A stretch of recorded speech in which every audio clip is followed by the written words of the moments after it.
아버지 하나님, 이제 말씀 앞에 섰습니다. 사랑하는 성도들을 지극히 사랑하시는 주께서 주시는 이 말씀이 나에게 주시는 말씀으로 받아들여지게 하여 주옵시기를 예수님의 이름으로 기도하옵나이다.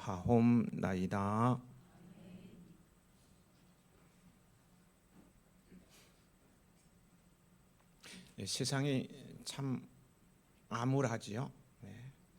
이런 암울한 현실과 맞물려서 요즘 제 마음에 크게 울림을 주는 것이 예수님만이 이 세상의 모든 답이시다, 모든 문제의 정답이시다 입니다. 암울한 현실 속에서 생명과 죽음까지 다 경험하시고 이기신 예수님께서는 우리에게 모든 질문에 답을 주실 수 있는 유일한 분이십니다. 그 예수님만이 우리가 의지할 수 있는 유일한 희망이시고요. 예수님께서 여러분의 삶을 붙들어 주시길 소망합니다. 세상이 암울할수록 더욱 예수님과 함께 동행하는 여러분 모두가 되시길 축복합니다. 예수님께서 하나님의 나라를 전파하시면서 암울했던 세상에 빛이 보이기 시작했습니다. 하나님의 나라가 미지의 세계, 4차원의 공간에 존재하는 것이 아니라 흑암에 살아가는 사람들의 땅에도 임할 수 있음을 알게 되었습니다. 예수님께서 죄의 문제, 배고픔의 문제, 질병의 문제를 적절하게 해결해 주셨어요. 그래서 사람들이 생각하기에 예수님은 이전 선지자들과 비교했을 때에 전혀 부족함이 없는 분이셨습니다. 다윗의 후손으로 오신 예수님으로 말미암아 로마의 속박으로부터 벗어날 수 있을 것이라는 기대감도 상당히 컸습니다. 당연히 많은 사람들이 예수님을 따를 수밖에 없었어요. 그래서 25절에 수많은 무리가 함께 갈새라고 기록하고 있는 거예요. 예수님께서는 수많은 무리가 단순 호기심을 가지고 자신을 따라오는 것을 보시며 그들에게 경종을 울리는 차원에서, 그리고 암울한 세상을 치료하는 사명자로 쓰임받는 제자의 길이 무엇인가를 가르쳐 주셨습니다. 무리는 구경꾼이라고 한다면 제자는 주님을 따르는 사람들입니다. 여러분들은 구경꾼이 아니라 암울한 세상에서 주님을 따르는 제자들입니다. 아멘. 제자들입니다.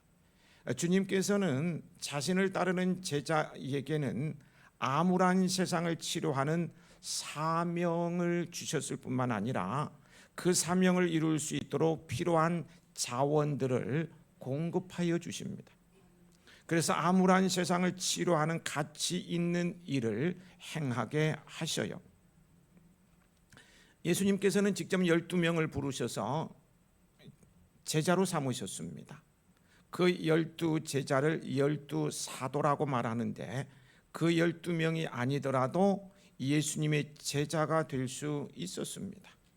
예수님께서 하나님의 나라가 확장되도록 70인을 따로 세우시며 사명을 부여하셨는데 그들도 제자이고요. 그 후에도 계속해서 제자들이 늘어났죠. 예수님께서는 자신을 따르는 사람들을 제자라고 칭하셨습니다. 이 제자의 사전적 의미는 스승으로부터 가르침을 받거나 받은 사람이며, 이를 본문에 대입시키면 예수님의 가르침을 받아 예수님의 뒤를 따르는 사람을 뜻하고요. 오늘날에 우리에게 적용시키면 예수님을 그리스도로 고백하고 그분의 말씀을 따라 행하는 모든 성도를 의미합니다. 자기의 스승이 많은 사람들로부터 존경받는 분이라면 자신이 그분의 제자인 것처럼 자랑스러운 일도 없을 것입니다. 반면에 많은 사람들로부터 지탄받는 사람이 자기 스승이라면 누구도 이를 드러내고 싶지 않을 거예요. 그런데 존경을 넘어서 경외의 대상이신 존귀하신 예수님으로부터 제자, 사랑하는 제자, 이 제자라는 호칭을 듣는다면 이보다 큰 기쁨이요 영광이 어디에 있겠습니까? 그런데 예수님께서는 아무나 제자로 받아들이지 않으십니다. 본문에 보면 예수님이 제자가 되기 위한 조건들을 같이 내세우셨어요. 이 시간에는 예수님을 그리스도로 고백하고 그분의 말씀을 따르는 제자인 우리 자신에게 이 말씀으로 도전하면서요, 진정한 제자로서의 자세를 새롭게 하길 원합니다. 26절 말씀 함께 읽으시겠습니다.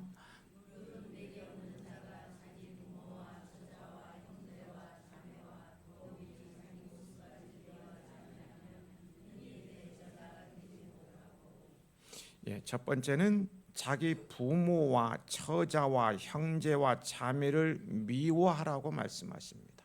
가족을 미워하라는 거예요. 가족을 미워하시기 바랍니다. 이 구절처럼 많은 사람들의 오해를 받고 또 동시에 많은 사람에게 도전을 준 말씀도 그리 많지 않을 것입니다. 이는 특히 가족의 윤리를 최고의 덕목으로 간주했던 동양권에서는 더욱 그러합니다.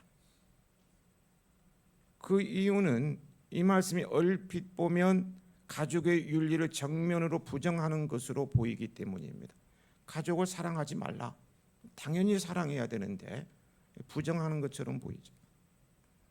하지만요, 십계명 통해 잘되고 장수하는 복까지 약속하시며 부모를 공경할 것을 친히 말씀하셨고요, 자기 부모를 거역하거나 치는 자는 돌로 쳐 죽이라고까지 말씀하셨던 하나님께서 가족 윤리를 부정하라고 명령하셨을 리는 만무합니다. 그러므로 이 말씀은요, 가족 윤리를 부정하는 것이 아니라 아무리 가족을 사랑한다 할지라도 예수님에 대한 사랑에 비교한다면 미워하는 것처럼 보일 정도로 우선적으로 하나님을 사랑하고 예수님을 따라야 한다는 것입니다. 그러니까 우선순위의 문제입니다. 뿐만 아니라 이 말씀은 단지 가족에게만 국한해서 하시는 말씀이 아니고요, 지연, 혈연 등 땅에 있는 모든 것들을 대표해서 하시는 말씀이기도 해요. 그리고 가족보다 하나님을 우선적으로 사랑하고 참 주님을 따르는 것은요, 사람의 결단을 통해서는 한계가 있습니다. 성령의 능력을 힘입지 않고는 불가능하여, 그러므로 부르심을 받아 제자의 길을 가는 우리는 땅의 것들보다도 우선적으로 하나님을 사랑하고 주님을 따를 수 있도록 성령의 능력을 더딥혀 달라고 기도해야 합니다.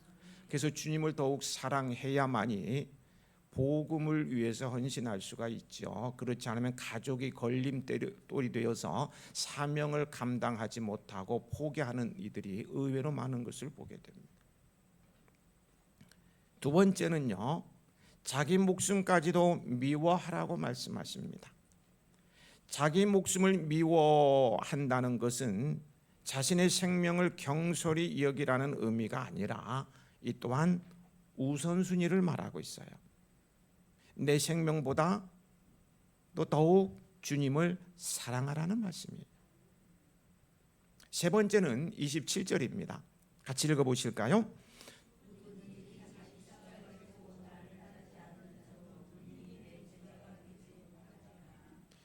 자기 십자가를 지고 예수님을 따르라고 말씀하십니다. 오늘날 십자가는 구원의 십자가요, 은혜의 십자가로 상징이 되지만요, 당시 사람들에게 십자가는 죽음의 상징이었어요. 십자가 하면 저주입니다. 죽음이었어요. 사형틀로 사용되었던 이 십자가를 지고 나를 따르지 않는 사람은 제자가 되지 못한다 라는 예수님의 말씀은 듣고 있던 사람들에게 엄청 충격적이었을 것입니다. 사형수가 십자가의 처형을 당하기 전에 사형장까지 자기가 못 박힐 십자가를 지고 가는데, 십자가는 죽으라는 말이기 때문입니다.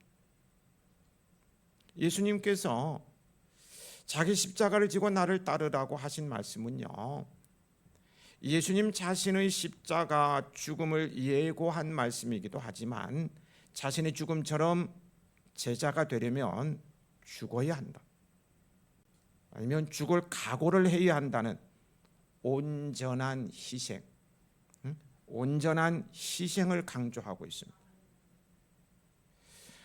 물론 그만한 가치가 충분히 있습니다만은 이런 말을 들으면 제자가 되는 일이 결코 쉬운 일이 아님을 알 수 있어요.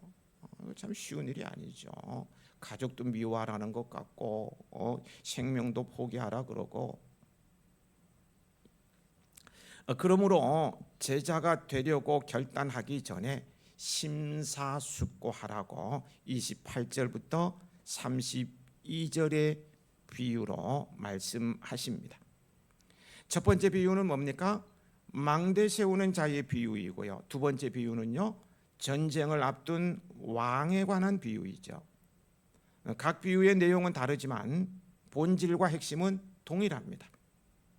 망대 건축 비유는 건축비를 잘 계산하여 건축을 시작해야 하듯이 다가올 문제, 어떤 계획, 인생의 비전을 이루어 가기를 앞두고 무작정 덤벼들기 전에 먼저 그 가능성을 헤아려 보라는 거예요.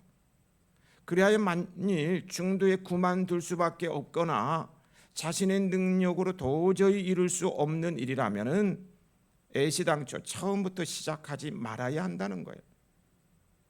제자의 길이 그렇습니다.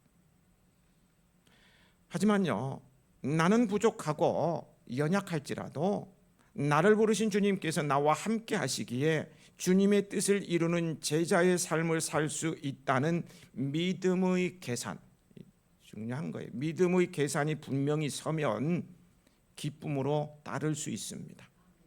제자의 길을 가는 것이 자랑스럽습니다. 본문의 문맥과는 좀 다릅니다. 다르다고 할 수 있을 것 같기도 합니다만은, 우리의 진로의 문제라든가 어떤 목적한 바가 하나님께서 원하시는 일인지 분별하는 방법을 말씀드려 봅니다. 내가 어떤 일을 하는데 하나님께서 원하시고 하나님의 뜻이라면 그건 잘 될 수밖에 없겠죠. 방법을 말씀드립니다. 내가 하고자 하는 일, 목적한 바가 하나님께서 원하시는 일인지 먼저 찾고 그 일을 행한다면 후회하는 일이 없기 때문에 무슨 일을 하기 전에 하나님의 뜻을 묻는 것은 중차대한 일이라는 거예요. 일전에 제가 청년 사역을 할 때 사역자로의 부르심, 및 진로를 두고 고심하며 상담을 요청하는 청년들에게 20대 후반, 30대 초반 인생이 걸린 문제이기 때문에 2년 정도는 기도하며 심사숙고하고 결정해도 늦지 않다고 권면해 주곤 했습니다. 근데 2년이란 게 너무 길어가지고요, 어떻게 하면서 즉흥적으로 진로를 결정한 회사를 그만두고 이렇게 했다가 후회하는 친구들 여러 명 봤습니다. 그렇다면 나의 결정이 주님께서 원하시는 일인지 어떻게 분별할 수 있을까요? 하나님의 뜻을 분별하는 세 가지 원칙입니다. 원칙이 있어요. 첫째는 내 마음의 생각입니다. 내 마음의 거룩한 소원, 그러니까 이기적인 욕망이 아닌 거룩한 소원이 있느냐는 거예요. 계획하는 일, 목적한 바를 이루기를 원하는 소신과 철학이 분명해야 합니다. 그런데 철학은 한순간에 세워지는 것이 아닙니다. 순간적인 감정에 사로잡힌 즉흥적인 생각이나 계획에서 나오는 발상이 아니라 오래도록 기도하며 심사숙고하고 내린 결정이어야 합니다. 둘째는요, 주변 환경입니다. 주변에 있는 분위기가 여러 가지 분위기나 여러 가지 정황이 목적한 바를 이루어 가도록 조성되고 있느냐는 것을 살펴봐야 합니다. 셋째는 하나님의 응답이 있어야 합니다.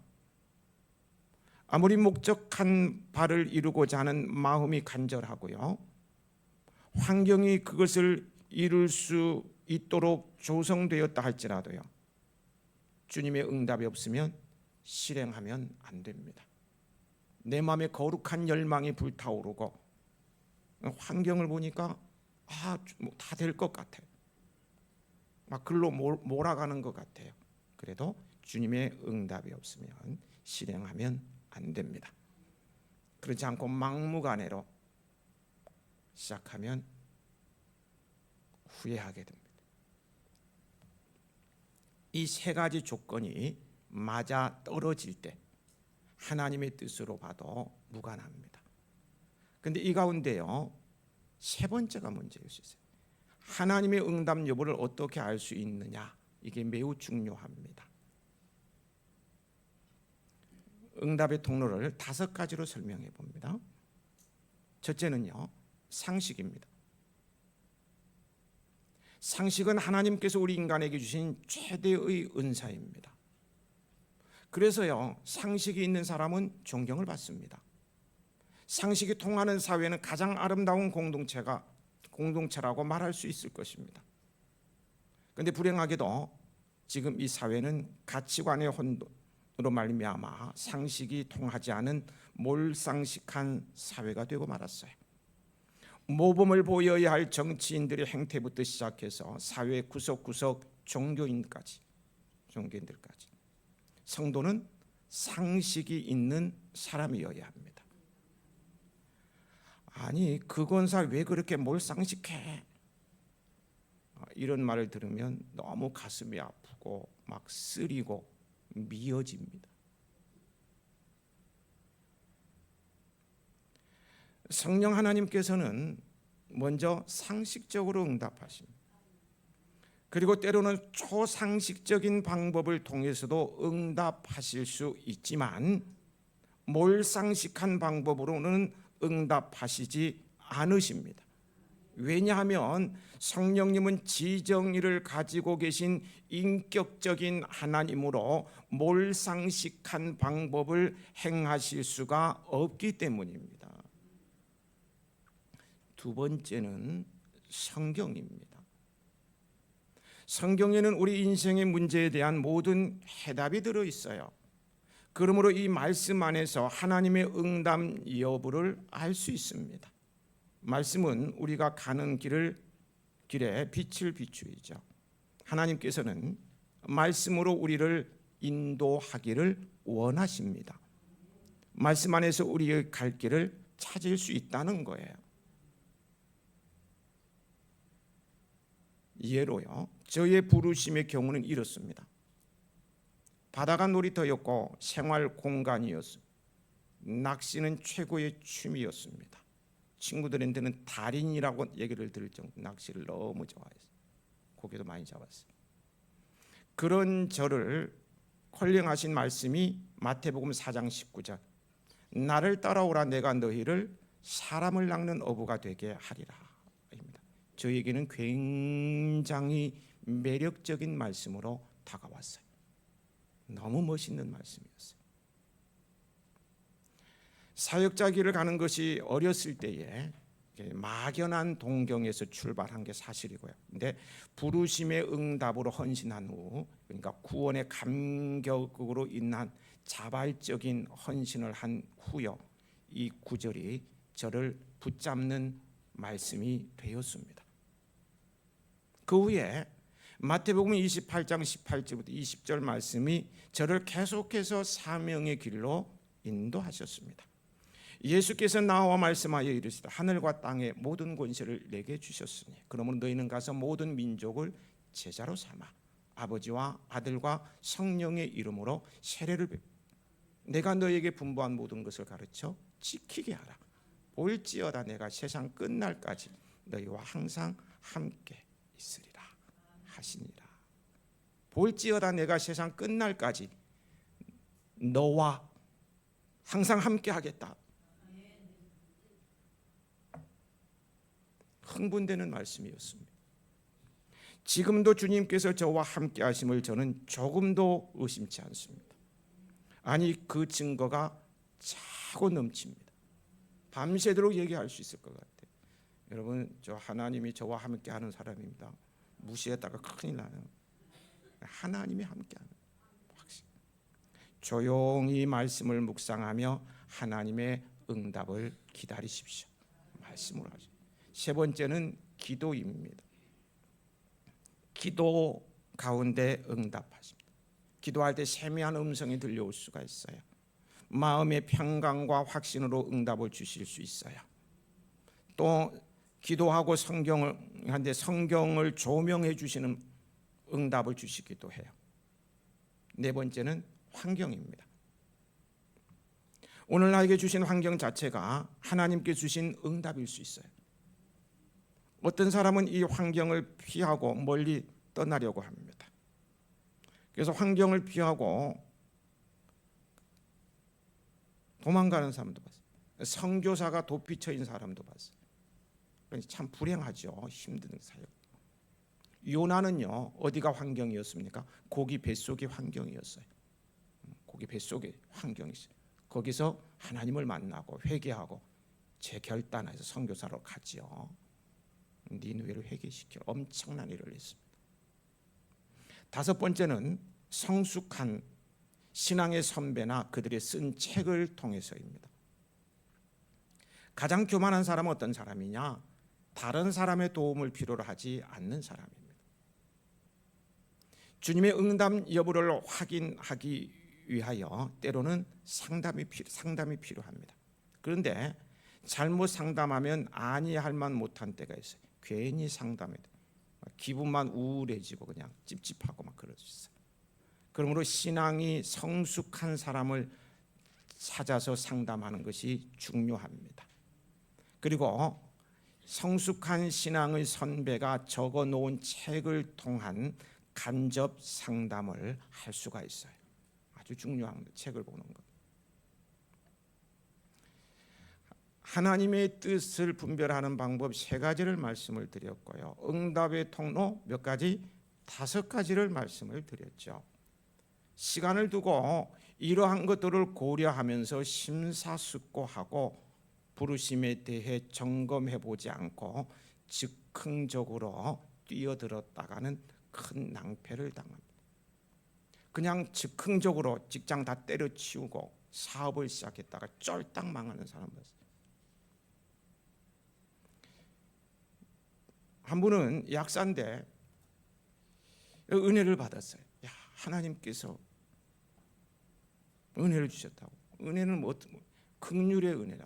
말씀을 받으면서 이렇게 잘 우니까 사람들이 당신은 긍휼의 은사가 있는 것 같으니까 정말 그런 것 같아서 그만두고 잘 나가는 사업장을 그만두고 공부 유학까지 갔다 왔어요. 개척교회한테 기대를 가지고 있는 눈물이 많으니까 사람들이 감동을 받는 거예요.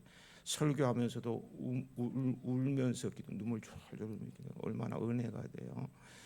저도 울어봤으면 눈물이 안 나오네.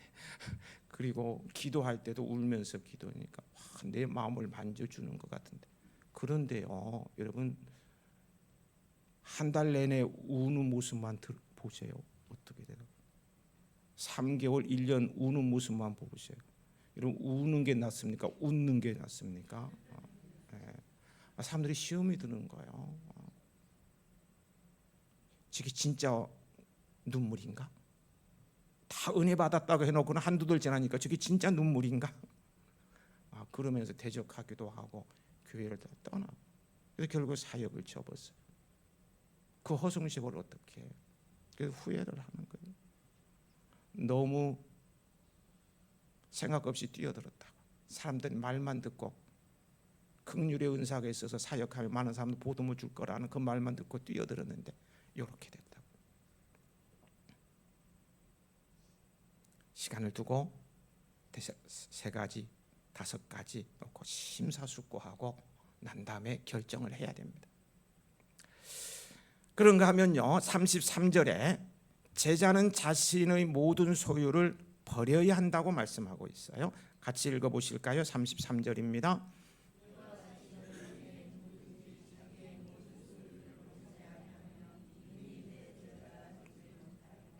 예, 여기서 버린다라는 동사는요, 올해 용도에 따라서 의미가 달라집니다. 사람에게 쓰일 때는 절교하다, 교제를 끊다 이런 의미이고요, 물건에 쓰일 때는 포기하다라는 뜻입니다. 그러면 모든 소유를 버리라는 말은 눈에 보이는 형태인 재물뿐만 아니라 인간관계를 비롯한 눈에 보이지 않는 모든 행태의 것들을, 예를 들면은 집착이나 욕망 같은 것들을 모두 제거하라는 말입니다. 이는 무소유, 모든 관계를 단절을 말씀하는 것이 아니고요, 선택과 우선권의 문제를 말씀하신 것입니다. 성경은 소유권을 인정합니다. 무소유를 말씀하시지 않아요. 그러니까 이건 무소유를 말하는 게 아니에요. 무관계를 말하는 게 아니고 선택과 우선권의 문제를 말씀하신 것입니다. 소유보다는 제자됨에, 또한 재물, 어떤 야망, 출세 등등의 가치를 두기보다는 제자됨의 가치를 두고 그것을 택하라는 권고로 모든 것을 비워내라고 말씀하신 것입니다. 여러분, 우리는요, 주님의 부르심 앞에 순종하여 진정으로 예수님을 따르는 제자가 되고 천국 길을 가기 원한다면 무엇을 채워달라고 기도하기 전에 먼저 자신을 비우게 해달라고, 있는 것들을 버리게 해달라고 기도해야 합니다. 내가 움켜잡고 있는 모든 것과 욕망을 버려야 한다는 거예요. 여러분은 먼저 자신을 비우고 낮아져 이웃과 하나님을 섬기게 해달라고 기도하시기 바랍니다. 아멘. 아무도 안 하시네. 버리기가 아까운가 보다. 바로 이러한 모습이요, 모든 하늘의 영광까지 버리고 종의 모습으로 오셔서 우리를 구원하신 예수님의 모습입니다. 진정한 제자의 모습은 이처럼 자신을 비운 모습임을 기억하면서요, 날마다 예수님의 형상을 닮아가는 제자들로 성숙해가는 저가 되고 여러분도 되십시다. 그런데 안타깝게도요, 우리 마음에는 이미 많은 것들이 들어와 있습니다. 버리기로 결단하고 비워내는데도 계속해서 생기는 것들이 있어요. 그것이 뭔지 아십니까? 버리기로 결단하고 자꾸 비워내는데도 계속 마음에 생기는 것들이 있어요. 가르쳐 드릴까요? 가르쳐 드립니다. 시간 나는 대로 영화 보는 것, 드라마를 보는 것, 쉬는 날 온종일 TV를 시청하거나 틈만 나면 게임을 하거나 특히 유튜브 탐독하는 것들입니다.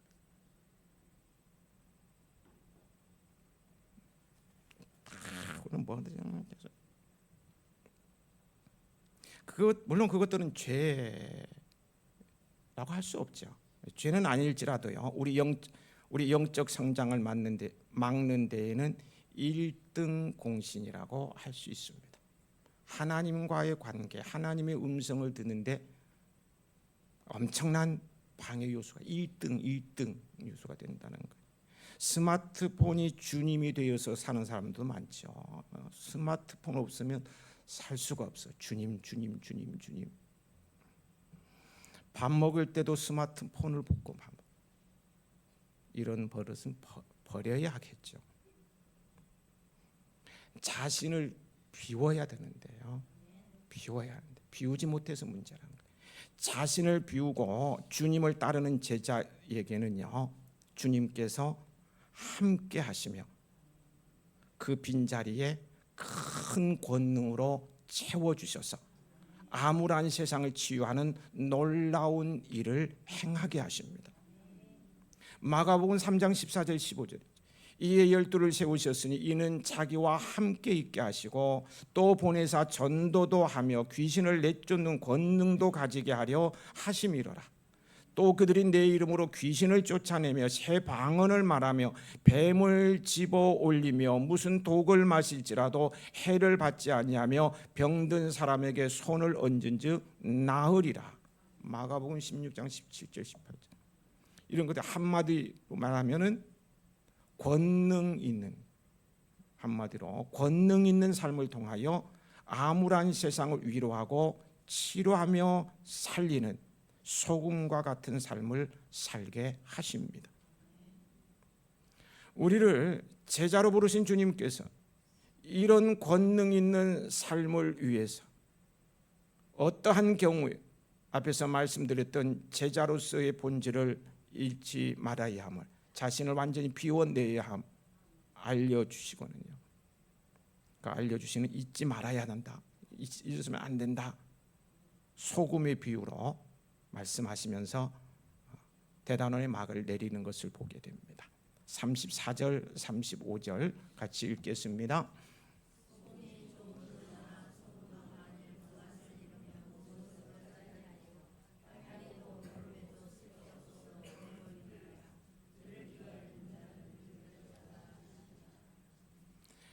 사실 원래 순수한 소금은 짠맛을 잃을 수 없습니다. 하지만 팔레스타인 지역에서 생산되는 소금에는 불순물이 많이 들어있어서 미리 정제해서 사용을 한다고 해요. 이때 걸러진 불순물들은 소금과 같이 생겼지만 아무런 짠맛도 내지 못합니다. 때문에 이런 것들은 길가에 버려져서 사람들에 의해 밟히곤 합니다. 제자로 부름받은 성도 역시 마찬가지입니다. 자기 희생과 헌신의 본질에서 벗어나면 주님의 제자가 아니라 사람들의 비웃음거리가 되며 쓸데없는 존재가 됩니다. 결국요, 잘 들으시기 바랍니다. 결국 주님의 제자됨의 가치, 주님의 제자됨의 가치의 약속은 소금 같은 인생이 될 것을 약속하십니다. 소금 같은 인생이 될 것. 소금은요, 모든 사람이 필요로 합니다. 그렇죠? 이 세상에서 가장 귀한 것은 여러분 뭐예요? 금이죠. 금. 얼마나 귀한지 황금이라고 합니다. 요즘은 금값이 엄청나게 비싸. 이제는 돌잔치 가면 돌반지를 하고 갔는데 금반지. 요즘은 안 하고 간대. 너무 비싸가지고. 가장 귀한 게 금인 것 같아요. 그렇지만요, 금은 없어도 살 수 있어요. 그런데 소금 없이는 살 수 없습니다. 사람은 소금을 섭취하지 않으면 소화액이 나오지 않고 체내에서 영양분이나 산소 운반이 안 되고 신경 자극이 전송되지 않고 심장과 근육이 움직이지 않아서 무기력해 빠집니다. 두통, 현기증, 매석고음이 일어나고요. 심지어 죽음을 맞이할 수도 있어요. 몸이 아파 병원에 가면 가장 먼저 놓는 주사가 포도당이나 식염수이죠. 이런 거를 맞으면 힘이 나는 이유는 그 속에 0.9%의 소금을 투여하고 있기 때문에. 땀을 많이 흘린 후 어지럽고 머리가 아프고 현기증이 나거든 소금물을 얼른 타서 드셔요. 소금은 모든 사람이 필요로 합니다. 소금을 필요로 하지 않는 사람은 없습니다. 소금 없이는 못 살고요. 또한 소금은 부패를 방지하지요. 또한 소금은 맛을 냅니다. 소금이 되라는 말은 맛을 내는 자들이 되라는 뜻이기도 해요. 이 세상은 온갖 죄로 인하여 살맛을 잃게 합니다. 거짓말, 교만, 아첨, 폭력, 반란, 도둑질, 살인, 간음, 사기 등등으로 인하여 세상은 살맛을 잃게 되었습니다. 그래서 암울합니다. 너무너무 암울해요. 성도가 소금이 되어 살맛 나는 세상이 되도록 해야 합니다. 그래서 주께서 우리를 제자로 부르신 거예요. 소금이 되라고, 이 세상을 살리라고. 자기 희생과 헌신으로 주님을 온전히 따르는 제자가 되므로 큰 권능을 받아 암울한 세상 한복판에서 소금 같은 삶을 살아내는 천국을 가슴에 품은 우리 해야인들이 되시길 축복합니다. 아버지 하나님,